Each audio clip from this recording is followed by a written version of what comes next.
Thank you, everybody. Appreciate everyone joining. So my name is Clint Borgen. I'm the founder and president of a organization based in the United States called the Borgen Project. And we work with members of Congress and political leaders building support for programs that help people hit hardest by poverty in countries around the world. So that's kind of our focus, is kind of more addressing poverty at the political level. Two great speakers with me joining today, and they come from different backgrounds and aspects of kind of the poverty reduction fight. And I'll let them introduce themselves and kind of give an overview of your background as well. So I guess we'll start with Steve, if you're ready. Yeah, sure. Okay, well, I'm a retired professor of economics, and I introduce myself socially as an anti-economist. Okay? I reckon they've misled us into the crises we now face, and that particularly applies with what I think is going to happen with both AI and attempting to address poverty. I was professor of economics at Kingston University and University of Western Sydney before that, and I wrote a book called Debunking Economics. So that's my main claim. If you want to see my general arguments, go to YouTube, look up Prof. Steve Keen. So, Sandrine, do you want to do your intro? I will do my intro. So I'm Sandrine Dixon de Clève.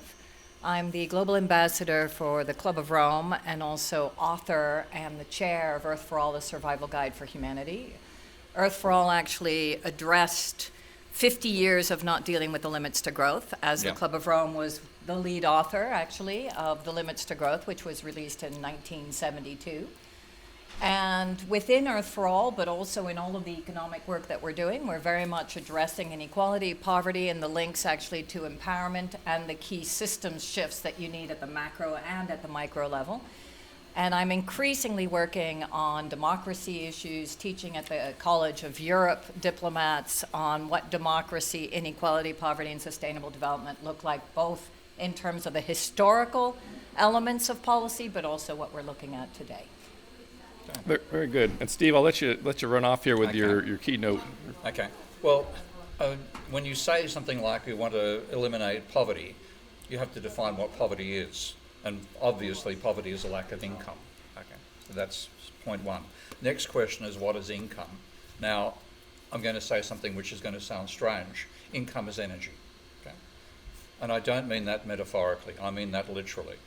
When you take a look at the data, the global level, the correlation between gross world product, which is the global equivalent of gross domestic product, and energy consumption is 0.993. Now, a lot of that comes about the fact they're both rising. But when you look at the change in energy and the change in gross world product, the correlation is 0.88. It's still outrageously high. And it isn't just that the correlation is high, even the changes are the same magnitude. So if in 1 year global energy consumption rises by 5%, gross world product rises by roughly 5%. If the gross world product falls by 3 or 4%, which is what happened during the global financial crisis, energy consumption falls by 3 or 4%. They're hand in glove.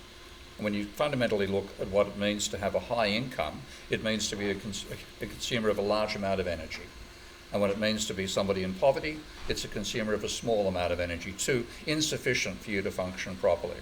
So fundamentally, if you're going to get rid of global poverty, you have to boost the energy consumption of the poorest people on the planet. Something of the order of 4 or 5 billion people. Okay? And that isn't just in third world countries versus first. It's the income distribution within first world countries that also matters. So fundamentally, if we're going to eliminate poverty, we have to increase the amount of energy that goes to people at the bottom of the income spectrum. Now, there's a problem with that in terms of the history of humanity, because first of all, if we were left to our own devices, we'd be able to produce as much energy as hunter-gatherers do. And that's roughly 1/10 of a horsepower. Okay? You then try to capture things with more energy than that to have an enjoyable lifestyle. The Kalahari bushmen appear to themselves have quite a decent lifestyle within that energy limit. But if we were stuck just as like the other animals on the planet, our capacity to harvest energy from the rest of the universe is about 1/10 of a horsepower, which is trivial. Now, the way we got ourselves off the same level as most of the other animals on the planet was by, first of all, domesticating animals. That took us from 1/10 of a horsepower to a horsepower for obvious reasons, the amount of energy we could consume. Now, in that world, we started developing agriculture, of course, and we had a tiny elite, far smaller than the elite which exists today, which could have a luxurious lifestyle on top of the energy they were exploiting from the slaves and the animals the slaves controlled and the work the slaves were required to do.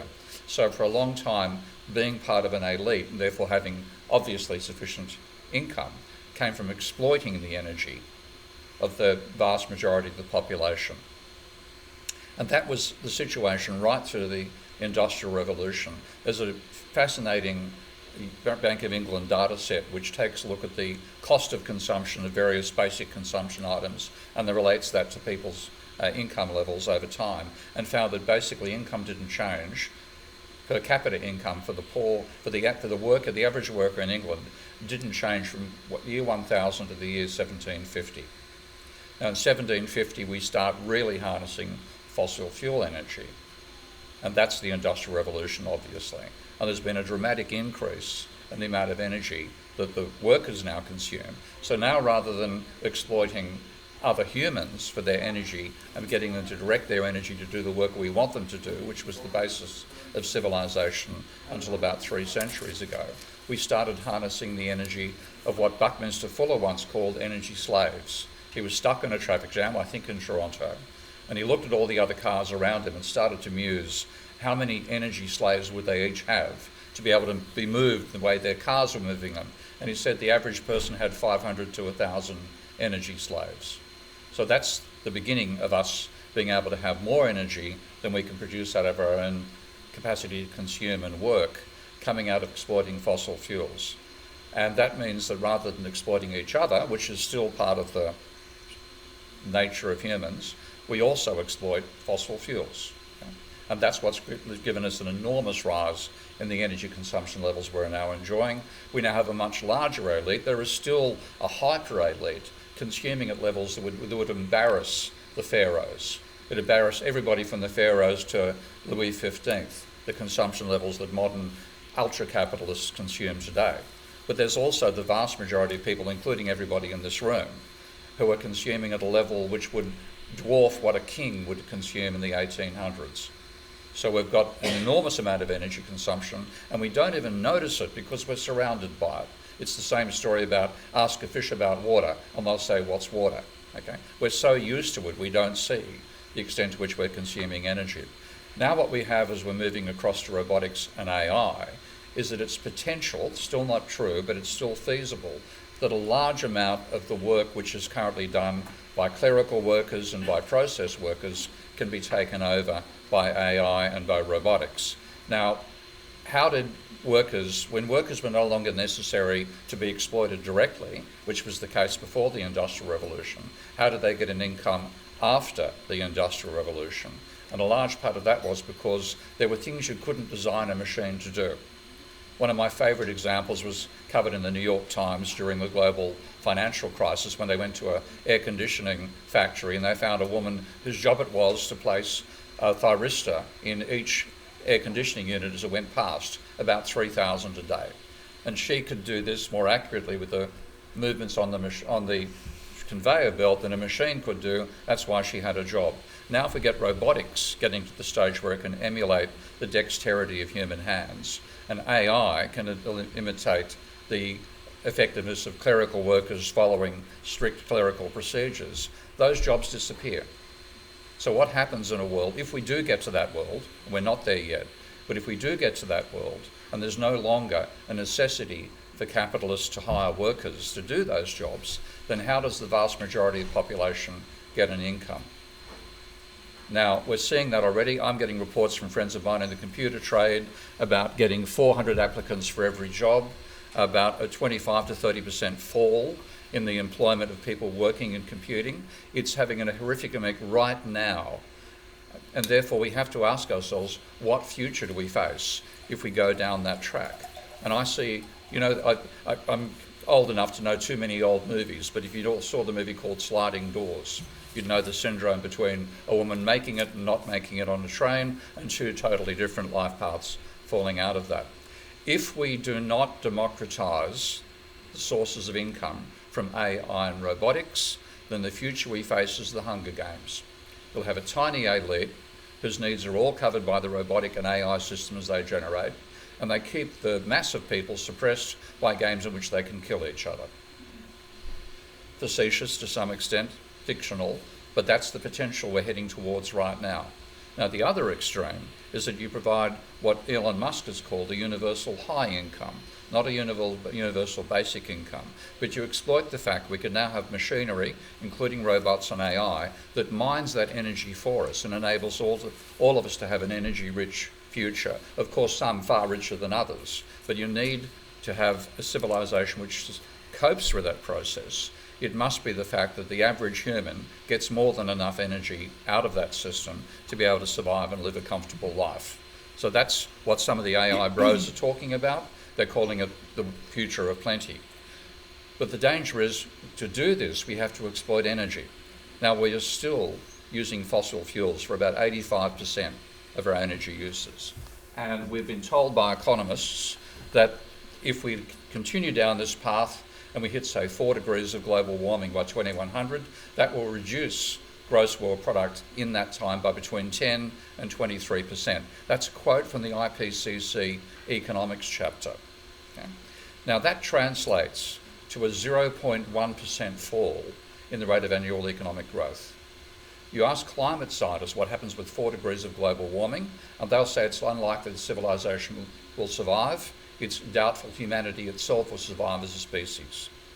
So in other words, economists who've completely missed the role of energy in production to begin with, the models of production that economists use do not include energy at all.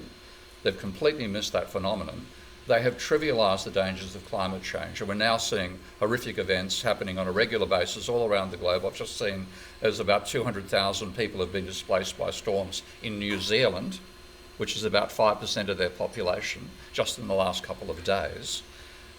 We are facing climatic breakdown at the moment because of the amount of energy we consume. So I'm afraid I think the world of plenty is there. It's like a Star Trek episode. It's on the other side of a disaster. Okay, we have to make it through the disaster. I have my doubts that we will, but unless we do, if we do, then that future of energy plenty is possible, but we're not going to get there. And at the same time, our understanding of how to create something like a universal basic income, which would provide people who can no longer use the fact that they're necessary for machinery or clerical tasks to get an income. They have to get a state-generated income, a universal basic income or universal high income. The knowledge that economists have of how money is created blocks that because they believe the government has to borrow money in order to spend. It's a complete fallacy. The accounting is completely wrong, and they argue against government deficits, which means government spending more than they take back in taxation. But that's vital to create money in the first instance. So if we need to get a future of plenty, part of it involves unlearning what economists have taught us, which is completely wrong, and the most important mistake they've made, they've neglected the impact of energy on our GDP and therefore on our ecology, and I think the future of plenty is blocked by the stupidity of economists that has stopped us seeing how to cope with this future world we all want to see. Thank you. And Sandrine, what would you say is working? We've seen severe poverty rates drop quite a bit since 1990, 1990. So that there is a rate of success occurring, not at the pace it should be. But what are some of the policies or systems that you've seen that has been effective in helping people rise out of poverty? So I'm going to build a little bit on what was just said and say that one of the biggest fallacies also has been, although it worked getting us out of the Second World War, was that GDP would actually be our savior. I think that the focus on productivity, and of course, one of the key factors of that productivity has been the dependence on energy. But the fact is that what we're seeing now, and this is, as what I said, was predicted already in the Limits to Growth and so many other publications, is that actually industrial throughput is now going down. And we have the complexity of trying to solve the climate crisis, to try to bring more people out of poverty and inequality, because although you were right to a certain degree that we did see a trend of bringing more and more people out of poverty in the 80s, more the 50s, 60s, 70s, post-war, where productivity actually was enabling people to slowly come out of poverty, predominantly, by the way, and this is the big elephant in the room, in China, because China has been the most successful at bringing the most people out of poverty, but at the level of destruction of our natural resource base, which means that today our biggest dilemma is confronting actually a loss of natural resources at a time when we need more natural resource in order to enable us to continue to thrive, a climate impact which is huge because we've burned ourselves into too much CO2 in the atmosphere, and also with AI, a real issue in terms of a thirst both for blue molecules, so water, which means that actually we are going into communities and we're seeing more and more of the big AI companies and digital companies going into communities in Latin America and elsewhere and actually seizing their water sources, buying them up. So you're going to see more communities dependent on fresh water who are not going to have access to water. But in addition, we're seeing this thirst for energy, which is going to go up. Those compound effects mean that we have to actually address what I call the elephants in the room, okay? And so I think that what's very important is we need to look at that duality of both social tipping points and environmental tipping points. And I will come to some of the solutions, but I think we need to take a bit of a reality check as to the compound effects of both. As social tension goes up, because inequality is actually now going up, not going down, we are seeing in the United States, for example, that CEO salaries since 1978 have grown by 1,400%, employee salaries by 18%, and inflation by 30% in comparison. In many countries across the globe, we are seeing wealth distribution is going backwards, not forwards. We're seeing growing social tension, which then is being met by populistic governments. So those social tipping points are fundamental in understanding actually the dilemma of also dealing with both social tipping points and environmental tipping points at the same time. And coming to your point, Steve, how do we make energy affordable for everyone, but also make it green? Because the burn, baby, burn in the United States is a direct response to the need for more energy for the AI companies, not to alleviate poverty. Yeah. Because at the same time that we have burn, baby, burn in the US, we have the eradication of USAID, which is actually not helping the rest of the world. And while we get the burn, baby, burn in the US and the enablement of what we call tech bro feudalism, that tech bro feudalism, which is absolutely real, is fundamentally based on getting rid of at least 100 million people of the United States to make sure that it is not those that are most poor that have access to either affordable energy or to food or to be able to thrive, but that we get rid of the poorest in order for the elites to continue to thrive. I do not believe, even though we know that AI can deliver some access to medication that we need, yes, the possibility of satellite technology, and actually the possibility of an optimization across different parts of society. My fear is exactly as Steve has said, that we will actually see AI being predominantly used by the elite, for the elite, and also in order to get more power and more profit into the pockets of the few. So what is the solution? When you unpack these deep elephants that most people are not willing to actually talk about. One is to understand, first of all, what is human progress? The UNDP report, which was just released this year, UNDP report on human progress and AI, demonstrates for the first time ever that human development is not progressing.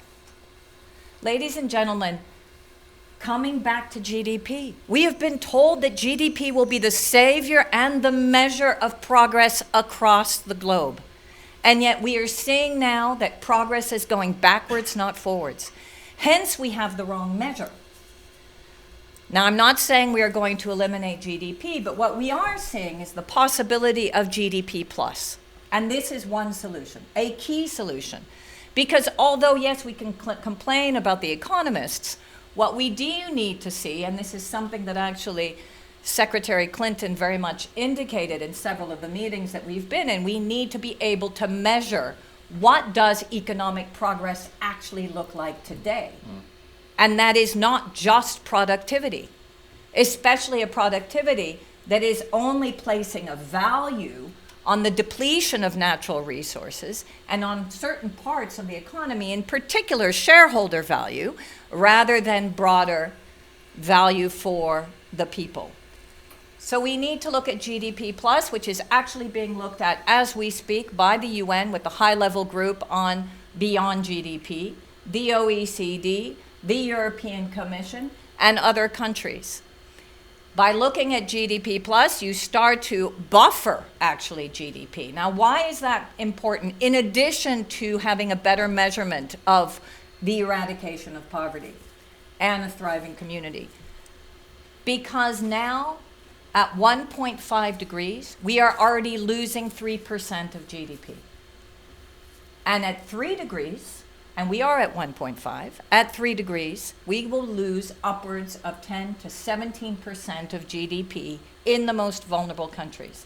So it is a no-brainer as a solution to start to understand how do we truly measure our economies in the 21st century as a measure that reflects more people having access to affordable food, being able to have jobs, being able to have healthy livelihoods, being able to have resilient cities and infrastructure against future shocks and stresses. And that is why it is so important to have these new indicators. Now, in addition to that, what's very important is to move towards what we call well-being economies. Well-being economies have been instituted in 5 governments, from New Zealand, Scotland, Wales, Iceland, and Finland. These economies are actually fundamentally based on economics working with environmental and social indicators that have been fully incorporated into their accounting and their budgetary frameworks to start to measure the thriving of their populations, not just the survival. And that is absolutely fundamental. Now, I will finish with this, because I think it's very important, taking what was said this morning and also last night, that we are currently fighting the undermining of broader human populations thriving on this globe, whether it be through the actual way in which the United States and other nations are now moving against climate change and pretending that climate change is not an issue, or whether it be the way in which they want to eradicate, whether it be through eugenics or anywhere else, the fact that people are only those that are going to thrive, are those that are actually the elite. I think it's very important when we speak about poverty and AI that we understand the real issues between poverty and AI today, but also the real issues around democracy and ensuring that actually we put in place the frameworks, whether it be the governance, not only the governments, but the governance frameworks that protect us from a hijacking of the many values that we hold true, whether it be our freedoms, whether it be, again, access for more people to those goods and also services that are fundamental for them to thrive. And I think that is incredibly important when we speak about AI and also economics. Thank you. Thank you. And Steve, what role do you envision AI having, both positively and negatively, when it comes to poverty rates? I think it's going to increase poverty. Given our current social system, if you can no longer get a job because your area has been taken over by AI, whether AI does the job well or badly, we're going to find that out the hard way, I think. It means people who thought they had a guaranteed career with the training they've done don't have it. And so they're going to fall back on unemployment benefits. And of course, what have we been doing to unemployment benefits for the last 50 years? But slashing them, reducing them, and the argument the state can't afford it. But the reality is the only way we can do this, if income is now generated only for those who earn capital, and by capital I now mean not just financial capital, but industrial capital, robotics and AI, if they're the only ones who get the income, we've destroyed the mass consumption society on which the income was originally based. So we have to have a dramatic expansion of government welfare. And this is exactly what the AI bros are pushing against. They want to eliminate that.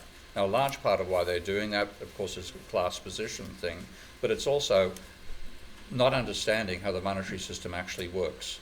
Because the whole argument that government is going to go bankrupt, which you'll see Musk, who's one of the leading tech bros, of course, pushing all the time, is simply based on stupid, bad accounting. That might sound ridiculous, okay?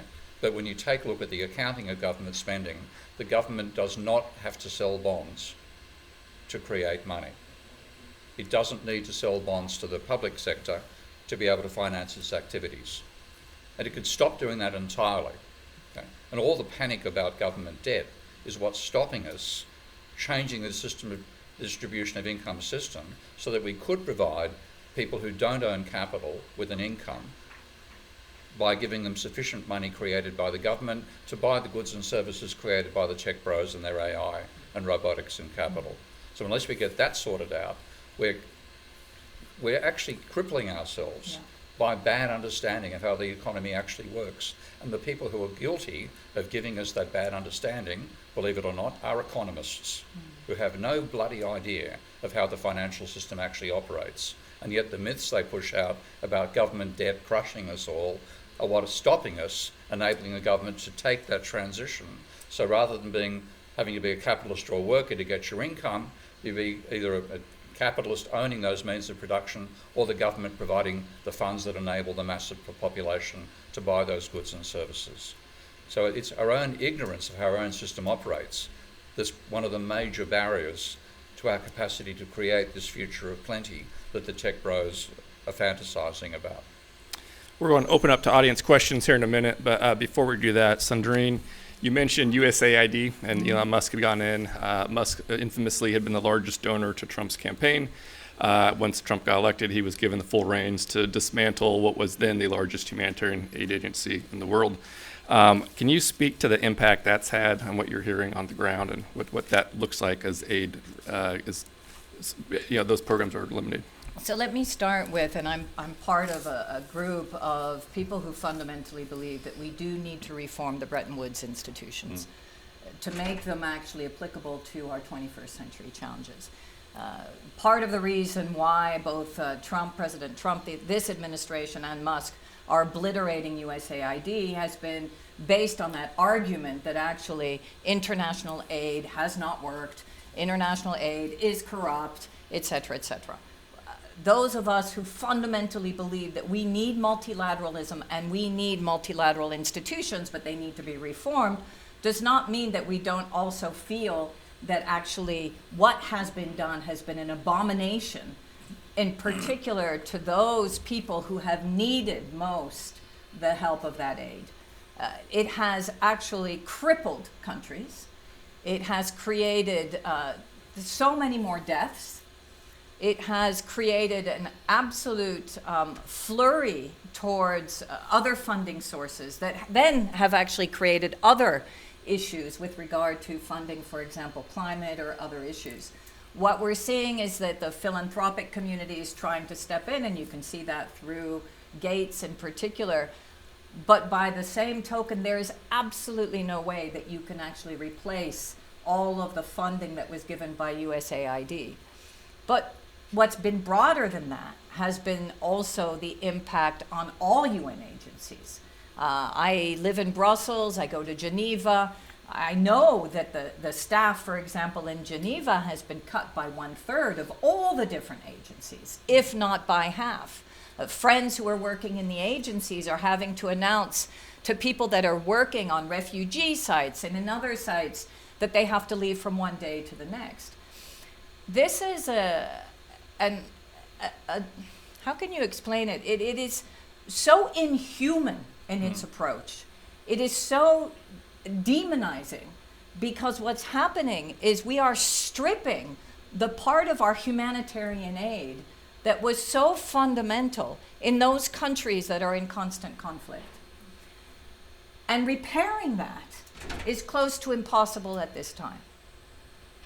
Which comes back to my point that there is a purpose here. And I apologize for being so sick about and potentially could be accused of being a conspiracy theorist, But the purpose is, if you want to get rid of millions of people who you feel do not actually reflect the intellectual elitist prowess that you actually want, whether it be as a tech bro or whether it be as the US president, then why not eliminate USAID to get rid of half of that riffraff, half of those people that actually don't belong on this planet, in your view? Definitely not my view. There were already, in the 70s and 80s, some memos that leaked out of the World Bank amongst some parts of the World Bank saying the easiest way to actually get rid of some of the overpopulated countries is to enable AIDS to continue. Let us not think that this is not a strategy to try to get rid of the weakest of our society. And think about what eugenics means and the entire strategic operation of making sure that we weaken developing countries or even get rid of half of their populations because they don't deserve to exist. Absolutely not my philosophy. In fact, we should be doing the reverse. Last point, it is not just USAID that is stripping aid from Africa, from Latin America, and from parts of Asia. It is also the ODA budgets, the overseas development budgets that are coming from Europe and other parts of the world that have been cut in half to focus on defense. So again, this duality, and this is where we need to think more systemically and around complexities, is very important, because while you have USAID being stripped, you have the ODA budgets being stripped for defense at the same time. Very good. This time we'll open it up. If there's any questions from the audience that you'd like answered. Hi. For Sandrine, I mean, it's a bit of an unconventional question, but if we think about aid and USAID in general, could there be a way that the stripping of USAID completely from these countries, could there be a way that this empowers governments to actually empower themselves to take care of their people in a way? If only they'd done it before. Because I don't feel that, unfortunately, there is corruption in some of those governments. And so they don't necessarily, and they have let, in many cases, some of their people also perish. And so this is what I also call the leadership vacuum. I think we have a growing leadership vacuum where we are seeing increasing authoritarian regimes being enabled rather than being discredited for actually only servicing their own needs and also the elite. I mean, I do wish it was true that we were empowering and giving more agency to governments by taking out USAID. But USAID would not have gone in the first place if actually those governments were functioning and fully enabling the people that were there and their people and their citizens. And I think this is a very important point. What does leadership look like in the 21st century if you are not feeding your own people and enabling them to thrive? And this is the question that we all have across Western, Southern, Eastern, and Northern countries. This leadership vacuum is becoming part of the problem. And we were in a women's progress discussion this morning where we are also pointing out the growing oppression, not only across women, but also the most vulnerable. And the way in which we're shifting much more to a patriarchal system, this tech-bro feudalistic system, which is enabling patriarchy rather than disenabling it, is truly problematic. Good question. Yeah. I have another Please. question. Yes. Okay, It's more on AI, and I'm not an economist apart from that. good, okay. But I am very much interested in governing AI in general, and I have a lot to ask, but maybe I can boil it down to one question. Mhm. What do you think about maybe a framework to approach AI is to consider AI a public good instead yeah. of a private commodity? Yeah. What would that mean in the way that we approach its governance? Yeah, that's fundamentally the shift, because a huge part of the emphasis upon growing GDP, gross world product, has been don't worry about the distribution of income, let's increase it for everybody. A rising tide lifts all boats, that sort of argument. Now, we have had a rising tide, but it sunk some of those boats. And if we have AI, it just eliminates the navy of the poor in that sense.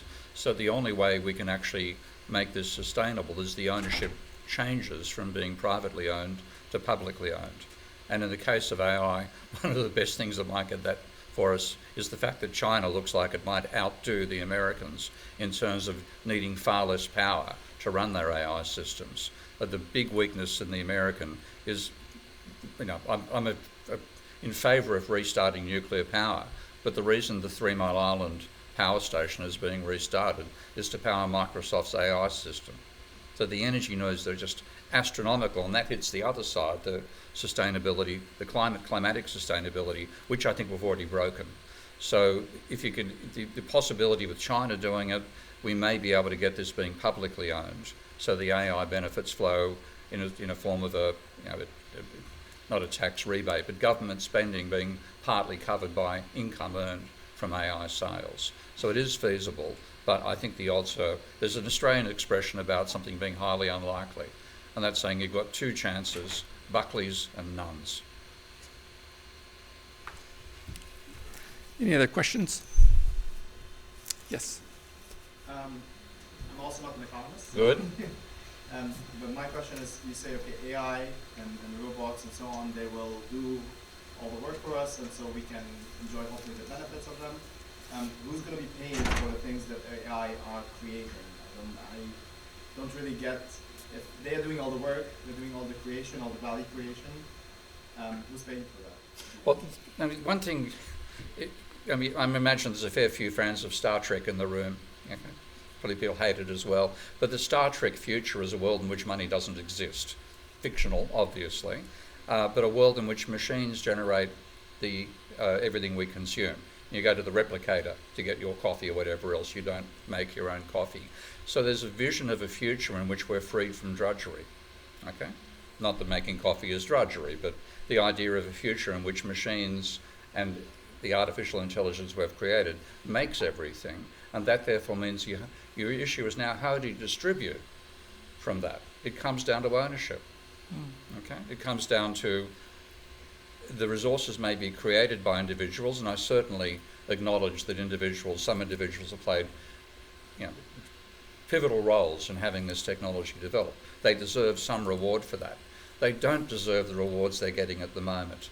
And if we say that the private creators must get the whole private benefit, then it comes down to creating what Yanis Varoufakis called techno-feudalism again. Okay? We don't want a techno-feudal. I want a techno-democratic future, and that means you have to break away from the argument that the person whose company creates the commodities is the only one who gets benefit from those commodities. So we need a democratisation of the entire economic system, and one of the main forces stopping that, again, are mainstream economists who don't understand a damn thing I've just said. Can I maybe add to that, and thank you for your question. I think that most people are not also talking about the reality of the economy today. The economy is not what it was 10, 20, 30 years ago.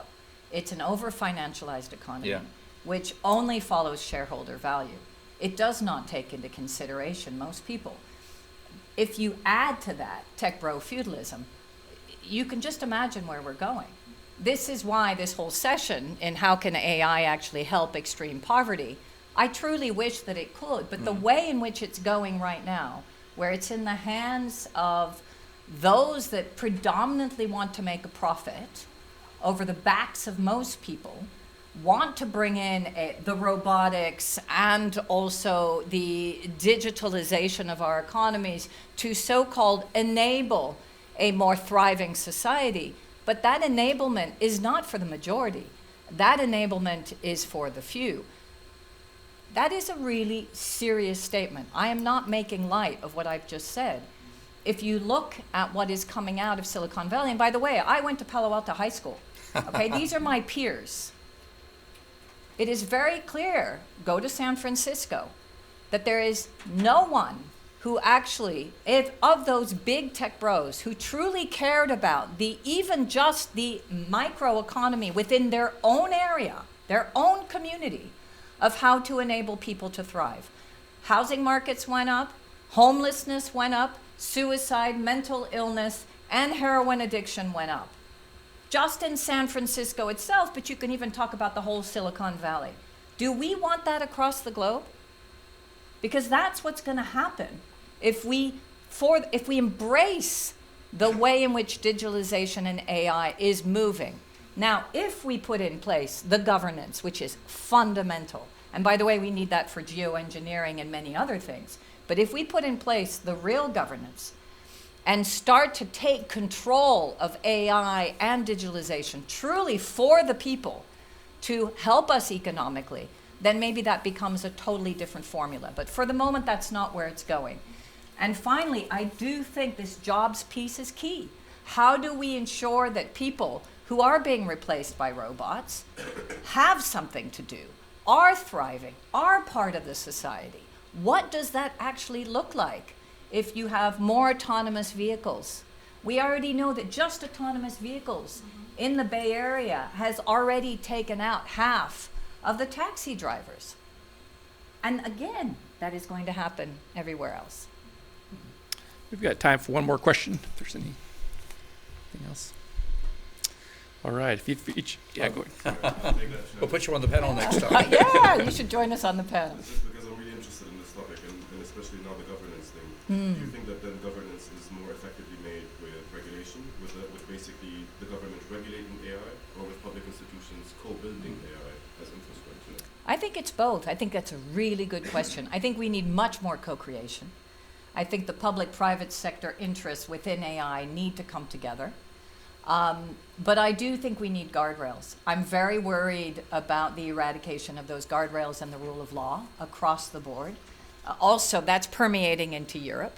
There are deep discussions right now as to how we regain our data. You know, in Europe, 80% of our data is in the cloud in the United States, owned by the tech bros. We've seen, for example, the climate data disappear from one day to the next. Could Trump decide and talk to some of his friends and say, hey, those Europeans, get rid of their data? It's possible. But it's not just that. Digital currency. MasterCard and Visa own most of our digital currency across the globe. That's our financial data. And you could just keep going. We're noticing, for example, the encroachment on our own rules in Europe, whether it be about digital sovereignty or anything else, coming from the United States, not to mention the fact that capital flows are also trying to influence our elections.